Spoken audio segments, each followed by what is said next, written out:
నమస్తే. నేను మీ కుప్ప పద్మిని. ఇన్నాళ్ళు మీ సపోర్ట్‌ని నాకందిస్తూ, మీ ప్రేమని నాకందిస్తున్న ప్రతి ఒక్కరికి కృతజ్ఞతలు. ఇప్పుడు చూడబోతున్న ఈ వీడియో కూడా ఖచ్చితంగా మీకు ఉపయోగపడుతుంది.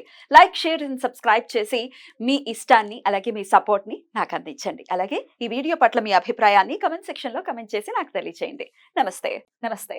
Welcome to our channel. నేను పద్మిని. ప్రస్తుతంతో పాటు ప్రముఖ ఆధ్యాత్మికవేత్త, వాస్తు జ్యోతిష పండితులు, న్యూమరాలజిస్ట్ శేషగిరిరావు గారు ఉన్నారు. మాట్లాడదాం. సార్ నమస్తే సార్. నమస్తే అండి. ఎలా ఉన్నారు సార్? చాలా సార్, పెళ్లి కాని ప్రసాదులు చాలా మంది ఉంటున్నారు. అవును పాపం. పెళ్ళి అవ్వాలి, అవును. రకరకాల ఈక్వేషన్స్ తో లేట్ అయినటువంటి పెళ్ళిళ్ళు అంటే అవును. స్వయంకృతంలో కూడా ఉన్నాయి. ఉంటాయి. మరి ఏం చేస్తాం, కర్మానుసారైన మనం బుద్ధి కూడా ఉంటుంది కాబట్టి అవును. మరి ఎట్లా ఈ పెళ్లి అవ్వని పరిస్థితుల్లో ప్రత్యేకించి అబ్బాయిలకి, అమ్మాయిల కంటే పర్వాలేదు, అయిపోతూ ఉన్నాయి కాబట్టి కొంచెం రేషియో తక్కువ ఉంది కాబట్టి ఈజీగానే అవుతుంది. అమ్మాయిలకు కూడా ఇబ్బంది ఉంది, జాప్యత ఉంది, కానీ అబ్బాయిలతో కంపేర్ చేస్తే అబ్బాయిలకి ఎక్కువ. అవును. సో ఆ అబ్బాయిలు మరి ఈ వివాహ విషయాల్లో అబ్బాయిలు ఒకవేళ ఇబ్బంది పడుతుంటే త్వరగా వివాహం అవ్వటం కోసం ఏం చేయొచ్చు సార్? తప్పకుండా చెప్తాను. ఎందుకంటే అమ్మాయిలకి అవటం అనేది ఏంటంటే ఇవాళ సామాజిక పరిస్థితుల్లో ఆడవాళ్ళ యొక్క తక్కువ సంఖ్య అనేది ఒకటైతే గనక, తర్వాత రెండోది ఏంటంటే కోరికలకి కళ్యాలు వేయలేకపోతున్నాం. సో అన్నీ కుదరాలి అనుకున్నప్పుడు అవ్వదు. మనం పాత రోజుల్లో అంటే అడ్జస్ట్ అయ్యాము. నల్లవాళ్ళకి తెల్లవాళ్ళు వచ్చారు, తెల్లవాళ్ళకి నల్లవాళ్ళు వచ్చారు, పొట్టి వాళ్ళకి పొడుగు వాళ్ళు వచ్చారు, కానీ ఇప్పుడు అలా కాదుగా. అవును. ప్రతి దానికి ఒక ఇవి ఉన్నాయి, కొన్ని ఫిక్స్డ్ రూల్స్ ఉన్నాయి. రూల్ ఉన్నాయి. వాటిని మనం అతిక్రమించలేం. Yeah. సో దానివల్ల ఏమవుతుందంటే ఇబ్బంది ఎక్కువ మగాళ్ళకి అవుతుంది.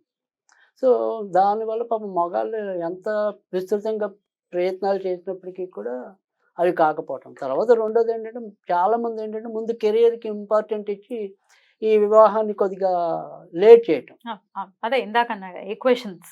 ఆ లేట్ చేయటం వల్ల ఏమవుతుందంటే తర్వాత ఆ వివాహ గడియలు పూర్తిగా తప్పిపోయి మనకి కమ్మంటే కాదు కదా రాదు పెళ్లి. కదా. ఎక్కడో ఆ సూక్ష్మ దశల్లో పట్టుకొని ఆ ఒకటి ఏదైతే 15 రోజులు 2 నెలలు ఉంటాయి అంతర్దశలు సూక్ష్మ దశల్లో ఒకసారి అప్పుడు అయిపోతూ ఉంటుందండి. అప్పుడే ఏదైనా ప్రయత్నిస్తే అప్పుడు ప్రయత్నిస్తే అప్పుడు అవుతుంది. రాకపోతే పాపం అలా ఉండిపోవాల్సి వస్తుంది. సో ముఖ్యంగా ఈ మకరంలో అంటే మకర రాశి ఉంటుంది కదా, దాంట్లో ఉన్న వాళ్ళకి కానీ వృశ్చికంలో అంటే అది జాతకం చూస్తే కానీ తెలియదు. మామూలుగా వృశ్చికంలో శని ఉంటే కనుక చాలా ఇబ్బంది అవుతుంది, లేట్ అవుతుంది. లేట్ అవుతుంది. మళ్ళీ కర్కాటకంలో శని ఉన్నా కూడా ఇబ్బంది అవుతుంది. సో అలా కొన్ని కొన్ని రాజులకైతే ఇంకా ఇబ్బంది ఎక్కువ ఉంటుంది. కానీ ఇక్కడ ఇబ్బంది అనేది ఏదైనప్పటికీ కూడా మనకి ఏంటంటే అసలు పెళ్ళి అవ్వడానికి మనం ఏం సహాయం చేయగలము అనేది.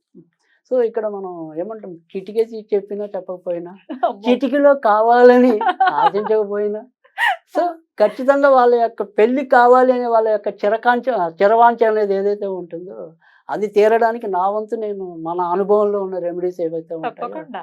అది నేను చెప్పే ప్రయత్నం అనేది అయితే మరి అప్పుడు చిటికలో అయిపోతుందా పని? అది ఇప్పటికంటే చిటికలో అయినా అవ్వకపోయినా, అవ్వకపోయినా సో చిటిక వేసి చెప్పకపోయినా, కానీ ఖచ్చితంగా కొద్దిగా అటు ఇటుగా వారి యొక్క చిరకాల వాంఛ అనేది ఏదైతే తీరుతుంది ఉంటుందో అంటున్నారు. అది తీరుతుంది అంటున్నాను నేను. రైట్. సో అంటే ఇక్కడ నేను ఎందుకు చెప్తున్నాను అంటే కనుక చాలా మందికి ఉండే ఇబ్బంది ఏంటంటే మనము ఏమంటాం, పొయ్యి మీద అన్నం పెట్టగానే అది వెంటనే ఉడికిపోవాలంటే కష్టం కదా. కష్టం కదా. టైం పడుతుంది. కానీ ఇవాళ ఏమవుతుందంటే చాలా మందికి మన యొక్క రెమెడీ ఎంత తొందరగా పనిచేస్తుంది అనే దాని మీద దృష్టి ఎక్కువ ఉంటుంది తప్ప మనం ఎంత శ్రద్ధగా చెయ్యాలి అనేది ఉండదు. కరెక్ట్. సో ఇక్కడ ఎప్పుడు కూడా ఫస్ట్ శ్రద్ధ అనేది ఉండాలి, తర్వాత ఫలితం అదే వస్తుంది ఆటోమేటిక్గా. కానీ వీళ్ళు కూర్చున్న రోజే ఇవాళ నేను మొదలెట్టగానే 10వ రోజు వస్తుందా, 20వ రోజు వస్తుందా అనే ఆతృత ఎక్కువ మందికి ఉండటం అనేది ఉంటుంది. గమనించవచ్చు. అవును.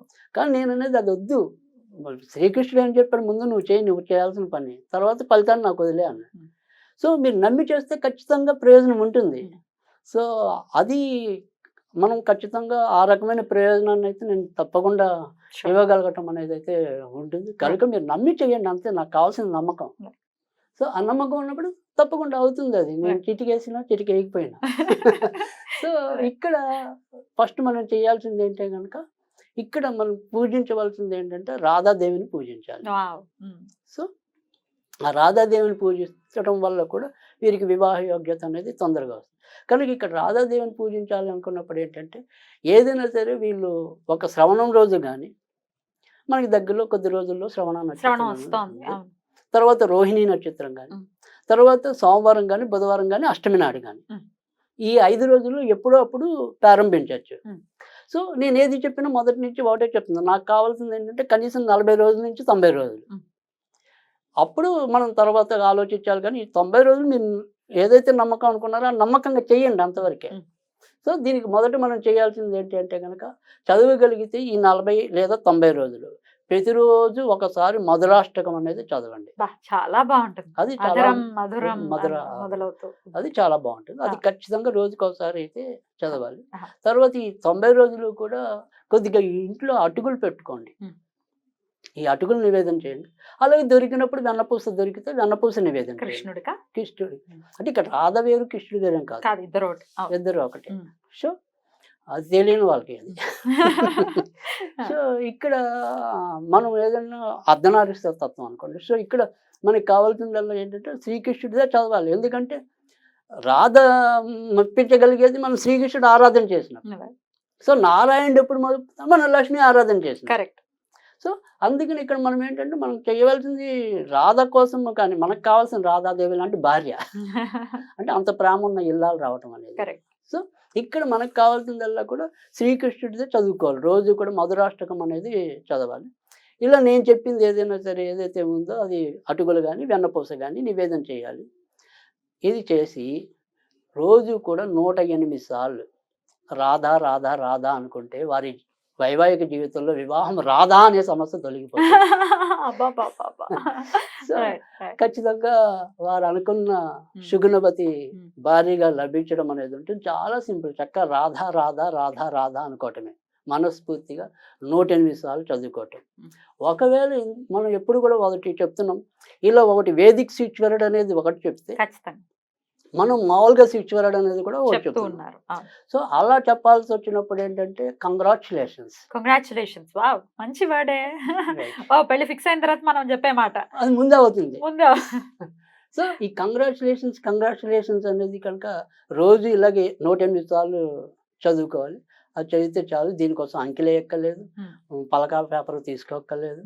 ఇది చేసుకుంటూ ఉంటే చాలు. ఖచ్చితంగా చాలా జనంత తొందరలోనే ఆ వివాహం అనేది కుదరటం అనేది ఉంటుంది. అయితే ఇక్కడ మనకి చెప్పాల్సింది ఏంటంటే కూడా ఇక్కడ మనం ఏదైతే మనం రాధా రాధా రాధా అనుకుంటున్నది ఏదైతే ఉంటుందో, లేదా కంగ్రాచులేషన్స్ అనేది ఏదైతే ఉంటుందో, వీళ్ళు కొద్దిగా వారి యొక్క తలుపుల్లో కూడా పాజిటివ్నెస్, అంటే నాకు ఒక మంచి భార్య వస్తుంది, తొందరలోనే నేను ఒక ఇంటివాడిని అవుతున్నాను అనేది పదే పదే ఈ మెదడుకి ఆ ఇండికేషన్స్ ఇవ్వటం. సో అప్పుడు తప్పకుండా శీఘ్రంగానే వారికి ఆ కళ్యాణ యోగం రావటం అనేది ఉంటుంది. సో అప్పుడు ఆ తర్వాత కళ్యాణం కమనీయం అని పాటలు పాడుకోవడం. బ్యూటిఫుల్ అండి, బ్యూటిఫుల్. చాలా బ్యూటిఫుల్ గా ఎక్స్ప్లెయిన్ చేశారు. అయితే ఒక పేరెంట్ యొక్క ప్రేమ నుంచి వచ్చేటటువంటి క్వశ్చన్ ఇది. మరి మా పిల్లాడికి ఏజ్ వచ్చేసిందండి, 34 35 40, కొంతమంది 40 years ఉన్న వాళ్ళు కూడా కాల్ చేస్తున్నారు. 79 పొద్దున్న నాకు లైవ్ షోలో 44 years. ఓకే. సో ఇట్లా ఉన్న వాళ్ళు కూడా ఇంకా నేను చేసుకోను, నేను ఇంక ఇప్పుడు చేసుకోవడం ఏంటి అని అంటూ ఉంటే పేరెంట్స్ కి డెఫినెట్ గా అది బాధాకరమే కదా. వాళ్ళు సెటిల్ అవ్వాలి అని అనుకుంటారు. మరి వాడు మాట వినట్లేదు అని అనుకుంటున్న పక్షాన పేరెంట్స్ చేయొచ్చా ఇప్పుడు మీరు చెప్పినట్టు? తప్పకుండా పేరెంట్స్ అయినా కూడా ఖచ్చితంగా చేయొచ్చు. అలాగే రెండోది ఏంటంటే ఒకవేళ ఇప్పుడు మా పిల్లలకి ఇంట్రెస్ట్ ఉండి చేయకపోతే, సంబంధాలు కుదరకపోతే, ఇది అనేది దీంతో వీళ్ళు ఎడిషనల్గా చేయాల్సింది. అంటే ఈ రాధా రాధా అనేది వాళ్ళు ఎలాగో చదువుతారు, అది వేరే విషయం. కాకపోతే ఎవరైతే ఇలా మొండిగా పిల్లల వివాహం చూపించడానికి విముఖత చూపుతున్నారో వాళ్ళు మాత్రం చేయవలసింది ఏంటంటే దీంతో పాటుగా ఒక 12 సోమవారాలు ఇంట్లోనే శివపార్వతులు కొద్దిగా పెరుగన్నం నివేదన చేయండి. సో మా అబ్బాయికి మంచి మార్పు రావాలంటే ఈ పెరుగన్నం పెట్టడం వల్ల ఏంటంటే అతనిలో బుద్ధి వికాసం అనేది ఏర్పడుతుంది. సో ఖచ్చితంగా వివాహం చేసుకోవాలి అనే ఒక కోరిక రావటం అనేది కూడా ఉంటుంది. సో ఖచ్చితంగా పేరెంట్స్ ఆస్పెక్ట్స్లో అయితే ఈ 2 ప్రొసీజర్స్ చేయాలి. అదే ఒక అబ్బాయి అంతటి అబ్బాయి నేను చేసుకుందాం అనుకున్న సంబంధం దొరకటం లేదు అనుకున్నప్పుడు మాత్రం అతను ఒకడు రాధా రాధా అనేది చదువుకుంటే చాలు, అంతే. రైట్. అద్భుతం అండి, చాలా చాలా బ్యూటిఫుల్ గా చెప్పారు. రాధాదేవి యొక్క నామమే అమృతం. అసలు ఖచ్చితంగా కృష్ణుడు లాంటి కృష్ణుడికి రాధ ప్రేమతత్వానికి ప్రతీకలు కదా. మనకి ఇబ్బంది పడుతూ ఉన్న వాళ్ళు డెఫినెట్ గా వాళ్ళకి త్వరలోనే వివాహం జరిగి చాలా సుఖవంతమైన జీవితాన్ని వాళ్ళు అనుభవించాలని మనస్ఫూర్తిగా కోరుకుంటూ థ్యాంక్ యూ అండి. నమస్తే.